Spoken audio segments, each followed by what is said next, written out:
Now, fats have had a really bad press over the years. So much so that all of these low-fat diets came out, and there's a whole range of food that you can now buy in the supermarkets that have 0% fat on all of that. Unfortunately, we've now found out that this has been miscommunicated to us over the years, and actually you don't need to fear fat. Fat's really, really important that you have it in your diet, particularly essential fatty acids.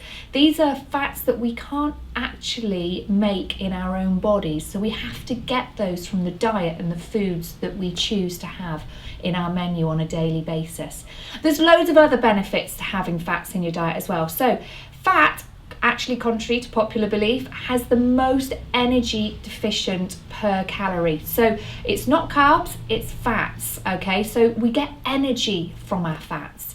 Fats also help us to absorb soluble vitamins from our food. So vitamins such as vitamin A, vitamin D, vitamin E, and vitamin K as well. So that's really, really important that we're able to absorb those into our bodies.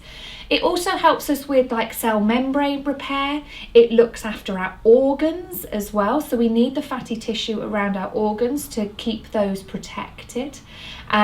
As well as it helps to regulate our temperature, and also it helps in the production of hormones as well. So you can see there's a whole list of good reasons why to have fats in your diet. Now this is where people get a little bit confused. What's a good fat and what is a bad fat? Okay, so let's talk about the different fats that you can have in your diet. You can have saturated fat. You can have monosaturated fat. You can have polyunsaturated fat. The ones that are really bad for you are the hydrogenated fats or the trans fats. So let's talk about the first one. So saturated fat. This used to have bad press. This used to be attributed to things such as bad heart disease, bad cholesterol levels. What we've now found out with most recent research is that that's not the case, and it actually helps us to have good cholesterol in our bodies, and therefore it's good for our heart.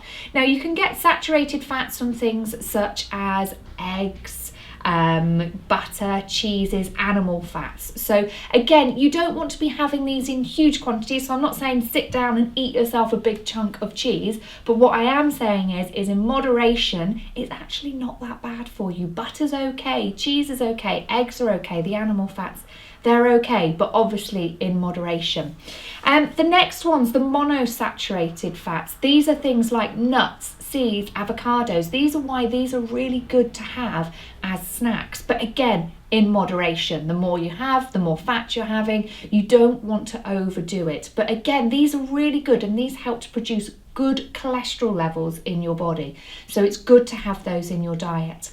The polyunsaturated fats. Now these are things such as your oils, your fish, salmon, oily fish, those kind of things, and they help with anti-inflammatory. Okay, so again, really, really good to bring that inflammation down in your body, so you've got a nice healthy system all working in symbiosis. Now let's talk about the bad ones, the hydrogenated fats and the trans fats. Now these are generally found in your processed foods. So my best advice I can give you really is always cook from scratch. Okay, also certain oils, if you cook them at a high temperature, don't do too well with that. So your olive oils, leave those as dressings. Use coconut oil or butter to do your cooking in, because these are stable at high temperatures and don't turn into a trans fat. So it's hydrogenated fats and trans fats, they're the ones that you want to try and eliminate from your diet. So these are your processed foods, your margarines, your processed foods, your crisps, your cakes, your pastries. Leave those to a side. You can get good fats in your diet on a daily basis. Avocados, eggs, nuts, they're really, really good. They're great to have in your diet. They're great for your hair, your skin, your nails as well. So don't fear fat. That is my advice. Make the right choices with them though, and it does benefit your body.